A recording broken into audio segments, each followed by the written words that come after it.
बड़ी बड़ी कंपनियां आपके बच्चे का पूरा गोल्डन टाइम खा जाती हैं। आप देखिए, आपने अपने परिवार में एक नई संतान का आगमन जब हुआ, आपने अपने बच्चे को क्या सोच समझ करके सृष्टि पर लाए थे, ये तो आप जानते हैं। कितनी मिन्नतें करी होगी, कितनी भगवान से प्रार्थना करी होगी, डॉक्टरों के पास गए होंगे, फिर पुरुषार्थ किया होगा, फिर 5वें महीने के संस्कार, फिर गर्भ संस्कार, फिर उसके बाद और फिर 9वें महीने का अलग संस्कार। 1000 संस्कार कराए आपने अपने बच्चे को इस सृष्टि पर लाने के लिए। माँ ने अपना सर्वस्व न्यौछावर किया, अपना सौंदर्य खोया उस पुत्र को लाने के लिए। पिता ने जीवन भर मेहनत करी उस पुत्र को पैदा करने के लिए। पिता पुत्र दोनों आपस में एक दूसरे को लेकर के बढ़ते रहे। वो पुत्र आपका बड़ा हुआ और बड़ा होने के बाद उस पुत्र का जीवन एक छोटी सी कंपनी 25,000 रुपए में खा गई।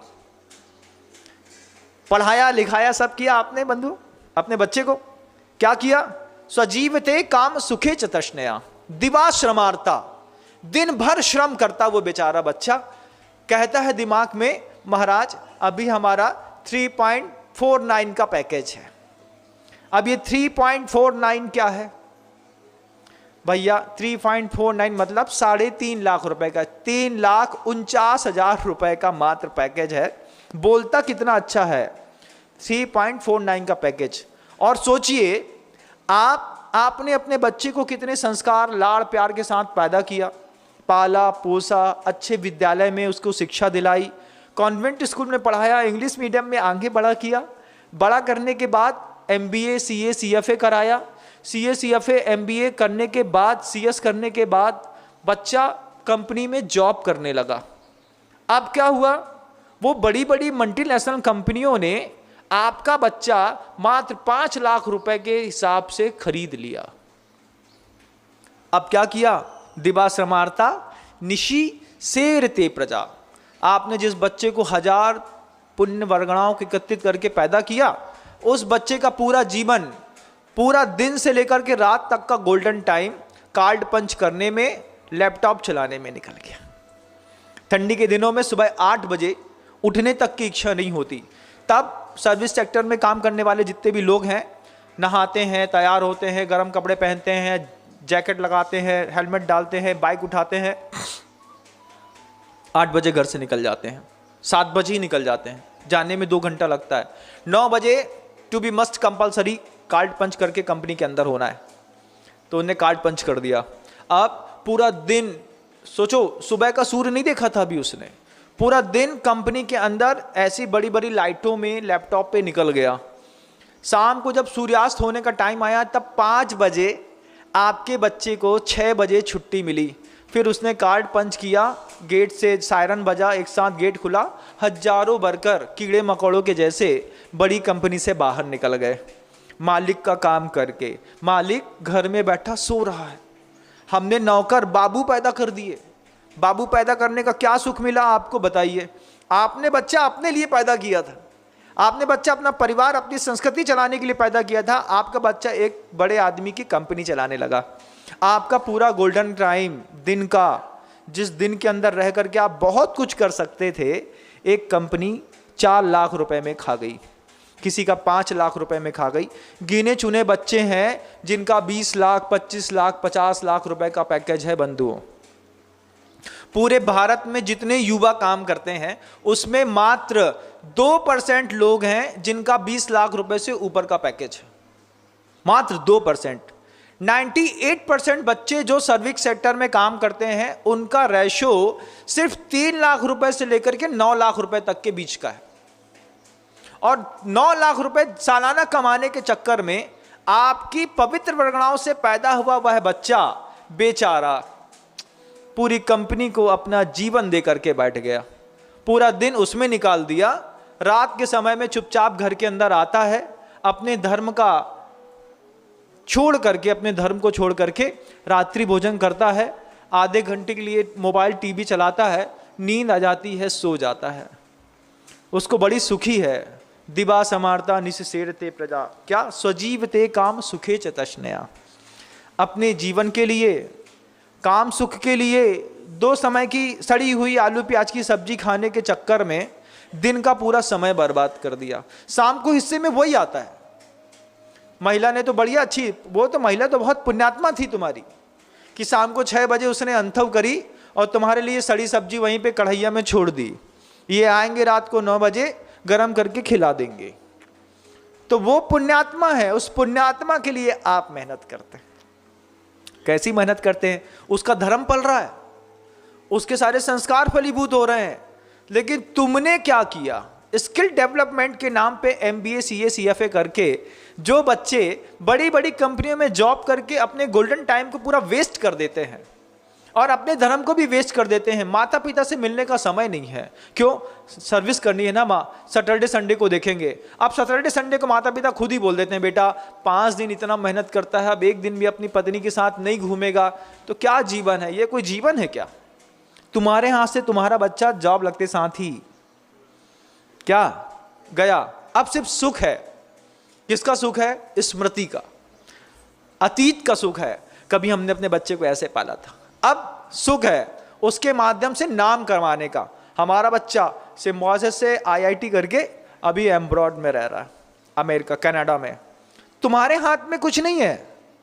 तुमने उस बच्चे से भी नाम सुख कमाया, नाम सुख कमा करके अपने अहम को पोषित किया। राम सुख तक ना तुम पहुंच पाए ना तुम्हारा बच्चा पहुंच पाया। क्या हमने किसी कंपनी को चलाने के लिए संतानें पैदा की थी? अपने अंतर मन से कभी पूछिएगा। क्या ये सोच करके एक दंपति ने अपने दाम्पत्य जीवन को स्वीकार किया था कि हमारे 3 बच्चे और नौकरी पेशा होकर के जीवन का पूरा स्वर्णिम समय 60 साल तक, जब तक पूरा दिमाग और शरीर एनर्जी से भरा हुआ है और काम कर रहा है, तब तक हमने कंपनी में काम करने के लिए पैदा किया था क्या? क्या सोच करके आपने घर के अंदर संतान पैदा करी थी? एक बार आप सोचिएगा बंधुओं। हम और विशाल सागर जी महाराज तो सिर्फ चर्चा करते रहते थे, ऐसे हजारों प्रश्न और उसके उत्तर हम 2 के बीच में ही निकलते रहते थे। ये संवाद, ये उद्बोधन मेरा नहीं है बंधुओं, ये उद्बोधन का प्रत्येक शब्द मुनिराज श्री विशाल सागर जी महाराज का है। उनके ही शब्द थे। वो ही हमसे पूछते, बताओ विनम्र, बताओ क्या होता है? हमने कहा मुझे नहीं पता क्या होता है, हम तो गांव के रहने वाले हैं, जिस गांव में रोड तक नहीं बनी थी, ऐसे छोटे से गांव से हम आए हैं महाराज, हमने तो कुछ देखा ही नहीं है। आप बताइए, आपने तो सब देखा है, इंदौर देखा है, बड़े बड़े शहरों में गए हैं। तो वो बताते थे कि लोग हापाधापी में लगे रहते हैं, आना जाना आना जाना आना जाना। हमने कहा बिल्कुल वैसे ही। हमने कहा कैसे ही? हमने कहा जैसे हमारे गांव में वो जो 4 पैर वाला घूमता है, उसके पीछे 12-15 घूमते हैं। देखा आपने? जब छोटे छोटे गांव में जाओ ना तो वो खूब मिलता है, बड़े शहरों में नहीं मिलता। अच्छा मोटा सा रहता है, उसके पीछे छोटे छोटे से करके 12-15-20 घूमते रहते हैं। बोले विशाल सागर जी बोलते हैं, हाँ जैसे वो तुम्हारे गांव में घूमते रहते हैं ऐसे ही लोग शहर में घूमते रहते हैं। हमने नहीं देखी बंबई कभी, हम गए नहीं। दिल्ली नहीं देखी, हम कभी गए नहीं। हमने उनसे पूछा कैसी है? बोले बस वैसे ही है जैसे तुम्हारी गली में लोग घूमते रहते, वो घूमता रहता है वैसे वहां पे बंबई में लोग घूमते रहते हैं। हमने कहा काहे के लिए? उत्तर मात्र एक मिला, स्वजीवते काम सुखे चतुष्णया, दिवा समारता निशी सेरते प्रजा। आपने अपने बच्चे को स्किल डेवलपमेंट के लिए ऐसा कोई भी आर्ट जीवन की शुरुआत समय में नहीं सिखाया, जबकि माता पिता को बच्चे के अंदर 7 वर्ष की उम्र से कोई ऐसा स्किल डेवलपमेंट का आर्ट सिखाना चाहिए कि जीवन में कभी अगर इसका जॉब ना भी लगे तो भी ये अपनी जिंदगी जी सके। जैसे महाराज, जैसे ऐसे कि आप चाहें तो अपने छोटे से बच्चे को, चाहे वो लड़का हो या लड़की, 2 में से कोई भी हो, उन दोनों बच्चों को खाना बनाने का अच्छा आर्ट छोटी उम्र में सिखाइए।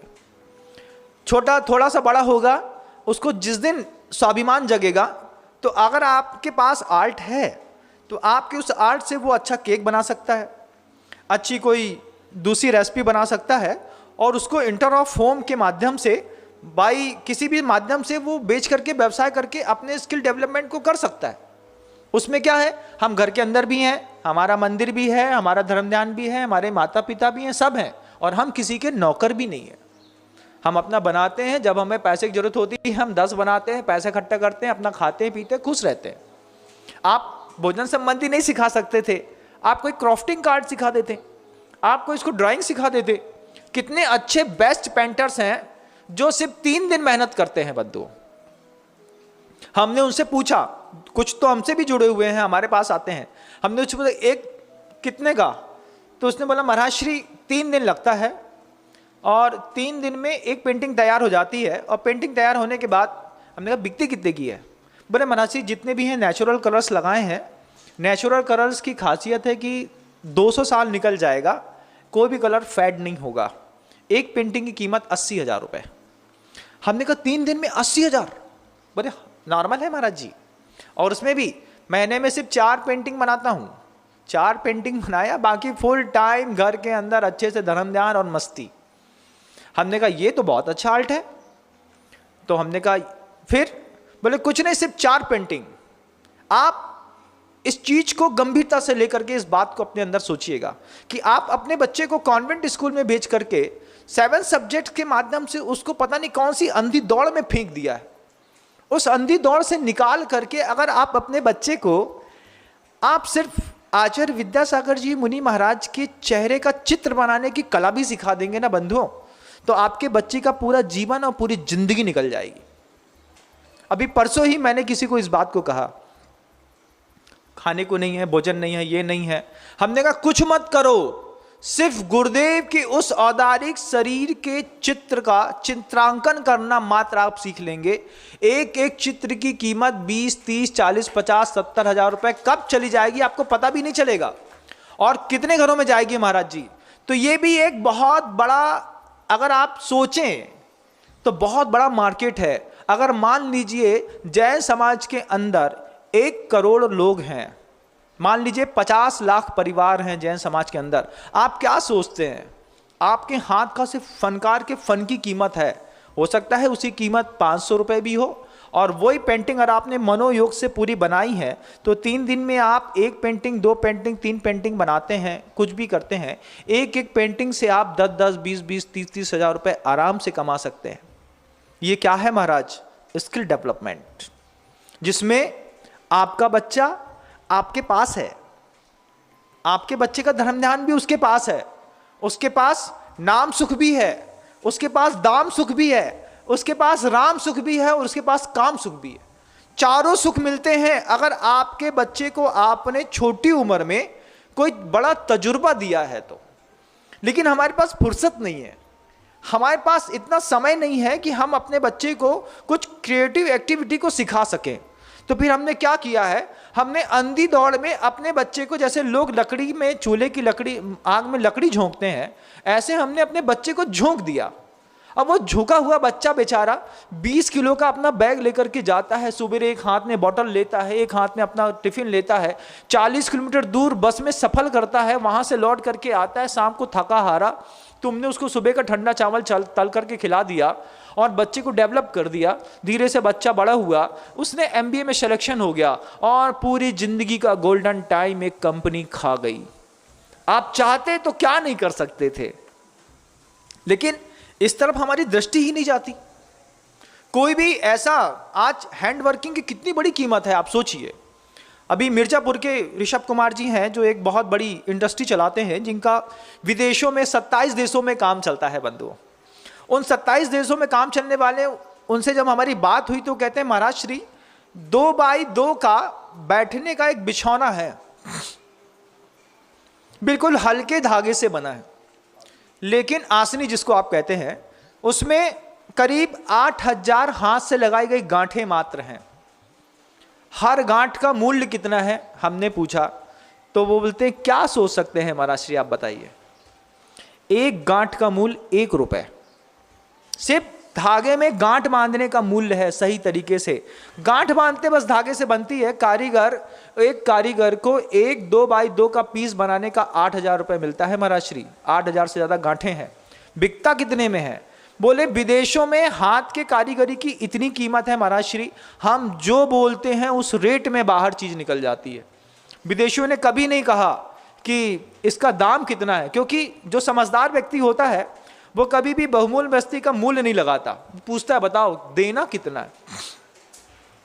और वो बताते हैं ऋषभ कुमार जी कि आसपास के पूरे क्षेत्र में समृद्धि सिर्फ इस बात से है कि हाथ से बने कालीन, हाथ से बने पैड, हाथ से बनी दुनिया भर की चीज़ें, सारे आर्ट यहाँ से सीधा उठाते हैं और फॉरेन कंट्रियों में 28-30 देशों में लोगों की दीवारों में यहाँ के लोगों के व्यक्तित्व कला दिखती है और लाखों रुपए में एक एक कालीन बिक जाता है। आप अपने बच्चे को बहुत कुछ सिखा सकते थे अपने साथ में रख करके, लेकिन आपने पता नहीं कौन सा विज्ञान सीखा, पता नहीं बच्चे को किस अंधी दौड़ में डाला है, बेचारा सुबह से लेकर रात तक अपने बचपन को खो रहा है। कुछ नहीं आता उस बच्चे को, आप देखते तक नहीं है उसको। और सूत्र तो आचार्य समंतपद गुरुदेव ने लिखा, गुरुदेव ने कही ये बात कि पूरा का पूरी जिंदगी गृहस्थ की सिर्फ 3 चीज में निकल जाएगी, स्वजीविते, काम सुखे, च तृष्णया, दिवा समारता निशिशेर ते पजा। नीचे के शब्द सामंतपद स्वामी ने आचार्य भगवान शीतलनाथ भगवान की स्तुति करते हुए कहा, तमार नक्तम दिम्मत पर्वतवान न जाग रे वात्म विशुद्ध वर्तमनी। आप कैसे हैं भगवान कि आपने काम सुख का हनन कर दिया। दुनिया में प्रत्येक व्यक्ति की नाक काम ने काटी, जिनेंद्र भगवान ऐसे हैं जिन्होंने काम की नाक काटी, सिर्फ जिनेंद्र भगवान ने। तो बोलते आप कैसे हैं, आप न दिन में सो रहे हैं न रात में, तमार नक्तम दिव्मत परमत्तमान न जाग रे वात्म विशुद्ध वर्तमनी। आप विशुद्ध अपने राम सुख में रमे हुए, वे सामायिक में रमे हुए भगवान, आपने काम सुख को, जीवन के सुख को, आपने तृष्णा के सुख को छोड़ करके और निद्रा के सुख को छोड़ करके जो आपने आत्मस्थ हो गए, इसके लिए आपके चरणों में मैं अबोध बारंबार नमस्कार करता हूं। क्या वैभव है तीर्थंकरों का, और उन तीर्थंकरों के उन शब्दों से हमें अपने जीवन शैली को व्यवस्थित करने के संकेत आज भी सीखने की आवश्यकता है। आज भी हमें समझना है कि हम अपने बच्चे को बहुत ज़्यादा जिस रेस में डाल करके उसको बहुत ज़्यादा प्रेशराइज कर रहे हैं। बच्चा सीए हो गया, लेकिन सीए होने के बाद डिप्रेशन में चला गया, दिन भर रो रहा है। एमबीए, सीए, सीएफए करने के बाद बच्चे के अंदर कितना डिप्रेशन है आप देखिए। तो आप अपने बच्चे को उसके जीवन के जीने के लिए दूसरी कला भी सिखा सकते थे। जयपुर का एक बहुत अच्छा मतलब श्रावक है, सौरभ करके है उसका नाम, जो जमीनों में पेड़ पौधे उगाता है, IITian है। और IIT होने के बाद विदेशों में नौकरी करने के बाद अपनी पत्नी को लेकर के वापस आ गया और खेती करने लगा। बच्चे को स्कूल से बाहर निकाल लिया, छोटा सा बच्चा था, 4th क्लास में पढ़ता था। स्कूल से जैसे उसकी चेतना गुरुदेव के प्रवचनों को सुनकर के जगी कि स्वदेशी अपनाओ, देश में रहो, देश का विकास करो, वो इतना इंस्पायर हुआ गुरुदेव से कि आ करके उसने अपने बच्चे को स्कूल से निकाल लिया और सामने ले जाकर के खेत में ले जाकर के खड़ा कर दिया। 12 साल के बच्चे को खेत में खड़े हर फसल की जानकारी है। वो बोलता है ये सरसों है, 30 दिन पुरानी हो गई है, 60 दिन और लगेगा। ये मक्का है, इस मक्के में अभी 15 दिन बाकी हैं। ये ज्वार है, इसको कल नहीं काटी तो परसों ये पीली पड़ना शुरू हो जाएगी। छोटे से बच्चे से पूछा सब आता है? बोलते हैं हाँ पापा जी हमको रोज लेकर के जाते थे, हमको अब सब आता है। ये क्या कर दिया? सौरभ से पूछा क्या किया सौरभ? ये बोले महाराज जो एक अच्छा IITian नहीं कर सकता, वो 14 साल की उम्र में ये बच्चा सब सीख गया। इसको खेती का हर हुनर आता है, इसके पास जमीन है, इसके पास हुनर है, स्किल डेवलपमेंट के इसके पास सारे काम है। हमने इसकी ऊर्जा थ्योरी पढ़ने में खराब नहीं करी, हमने इसको स्टार्टिंग से प्रैक्टिकली लाइफ में इन्वॉल्व कर दिया है। आगे चल करके आप देखिएगा ये पूरा का पूरा एक्वा मास्टर माना जाएगा। जल और जमीन से जुड़े हर जानकारी सौरभ ने अपने बच्चे को दी। और कहते हैं वो सौरभ की महाराज जी आप देखिएगा 21 साल की उम्र आते आते इसके हाथ से निकली हुई एक दाल के 1 किलो दाल की कीमत 300 रुपए होगी और लोग लाइन लगा के खरीदेंगे। और समय गुजरा नहीं, अभी उनने उस बात की देख ली। आप लोग भी देखते होंगे अपने व्यवहारिक जीवन में कि जो ये पेस्टिसाइड से बनने वाले जो फूड्स हैं या फिर अनाज हैं उसकी कीमत में और ऑर्गेनिक की कीमत में कितना अंतर आता चला गया है। आपके घर का जो दूध है वो 30 रुपये 40 रुपये लीटर है और गिर गाय का शुद्ध दूध आज 110 रुपये लीटर बिकने को तैयार है। उसके पीछे भावना और भाव क्या है कि अलग तरीके से व्यक्ति ने अपने व्यक्तित्व को और व्यक्ति ने किसी वस्तु को डेवलप किया है। ये कला स्कूलों में नहीं मिलती है। फिजिक्स, केमिस्ट्री, मैथ लाइफ में कोई काम नहीं आती बंधुओं। अपनी लाइफ चलाने के लिए कभी आप आंख बंद करके भी पूछिएगा, अपने आप से पूछ के सोच के देखिएगा, क्या जिंदगी जीने के लिए कभी फिजिक्स काम आई? केमिस्ट्री आपकी लाइफ में आपको ग्रोथ देने के काम आया? नहीं आया। मैथ काम आई? नहीं आई। जीवन के सारे गुणा भाग पुण्य के सामने फेल हो जाते हैं, सारी फिजिक्स फेल हो जाती है, सारी मैथ फेल हो जाती है बंधु। जीवन जीने के लिए तो कुछ और ही कला चाहिए। जीवन जिन चीजों से जिया जाता है उसके अलग अलग शब्द हैं। आपकी दृष्टि पता नहीं उस तरफ गई है कि नहीं गई, मुझे नहीं पता, लेकिन आचार्य समंतबद्ध स्वामी की गई है। समंतबद्ध स्वामी कहते हैं जीवन जीने के लिए फिजिक्स, केमिस्ट्री, मैथ, ज्योग्राफी की उतनी आवश्यकता नहीं है। जीवन जिन चीज़ों से जिया जाता है उसके तो मूल्य ही अलग है। क्या है वो चीज़ें जिसको एक व्यक्ति पूरी जिंदगी जीने के बाद भी अपने आप को अधूरा महसूस करता है? एक अच्छे धर्मात्मा के जीवन में, एक अच्छे व्यक्ति या व्यक्तित्व के जीवन में क्या किस चीज़ की आवश्यकता होती है? तो आचार्य समंतबद्ध गुरुदेव कहते हैं कि उसको अगर जीवन में ओज ना मिला, उसका जीवन बेकार लगता है उसको। ओज क्या? ओज शब्दों में रहता है बंधुओं। आप घर में कोई बात कहते हैं, कितने हल्के में ले ली जाती है। सुनो, ऐसा कर देना, तो बच्चा क्या बोलता है? पापा हैं, बकबकाने की तो आदत ही है उनकी, जब देखो तब कुछ ना कुछ बोलते रहते हैं। क्या कितना दुख लगता है ना अंदर, जब घर के अंदर अपनी कोई बात की कीमत नहीं होती। अपन ने बहुत प्रेम से कहा पत्नी से या माँ से कि सुनो शाम को दोस्त आने वाले हैं, थोड़ा अच्छा बना लेना। पत्नी ने मैं हल्के लेके भूल गई, आपके दोस्त आ गए, फिर आप पत्नी से एक्सपेक्ट कर रहे हैं तुमने कुछ अच्छा बनाया होगा, लेकिन पत्नी ने आपकी वो दो शब्दों को बिल्कुल हल्के में ले लिया था। उसने घर में कुछ भी नहीं बनाया, कुछ भी नहीं बनाया। अब आपका पारा 7वें आसमान में। सुबह बताया था ना 5 घंटे पहले। अब पत्नी से क्या कर सकते हैं? थोड़ा तेज बोल सकते हैं, लेकिन रहना तो उसी के साथ है, रहना उसी के साथ है। तेज नहीं बोल सकते ज़्यादा देर तक, उसको मारा कूटी नहीं कर सकते। फिर आपको अंदर ही अंदर अपने अंदर दुख की अनुभूति गहरी होती है। क्या? जिंदगी में मैंने सब कमाया, घर के अंदर इज्जत 2 कौड़ी की है, मेरे कोई भी शब्द की घर के अंदर कोई कीमत नहीं है। आदमी जीवित रहता है बंधुओं शब्द के ओज से। आप एक बार देखिएगा कि आपके शब्दों की आपके घर के अंदर कितनी कीमत है। कीमत है किसकी है? थोड़ा कोई एक आध आदमी बताए कि मेरे, हाँ महाराज श्री, मेरे शब्दों में बहुत कीमत है। घर का प्रत्येक व्यक्ति मेरी बात को सुनता है? नहीं है। आपके जीवन को जीने के लिए ओज चाहिए था, आप फिजिक्स में लगे रहे। आपके जीवन को जीने के लिए तेज चाहिए था, लेकिन आप कॉस्मेटिक में लगे रहे। जीवन में तेज क्या है महाराज? तेज वो शरीर का ऐसा अपूर्वभूत सौंदर्य और सौष्ठव है।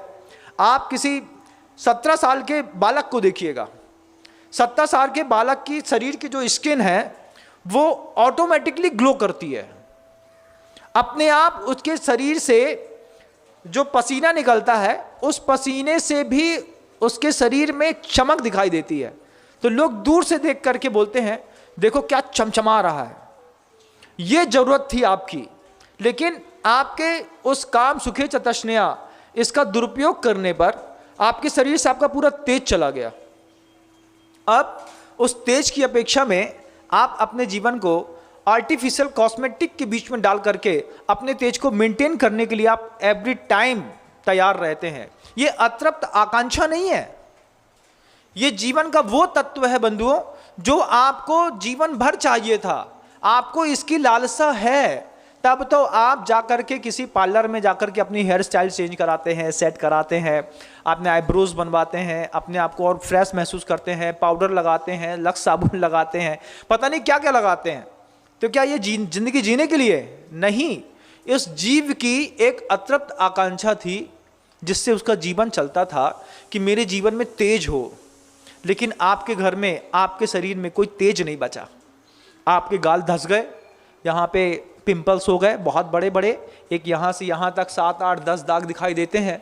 आप क्या करें महाराज? एक पहले प्रीमियर मारते हैं, फिर फाउंडेशन मारते हैं, फिर A40 मारते हैं, फिर 9 to 5 मारते हैं, तब जा करके जब 8-10 पेंट शरीर में पड़ जाता है, तब जा करके फिर हमारा ग्लो दिखाई देता है। तब लोग बोलते हैं क्या तेज है।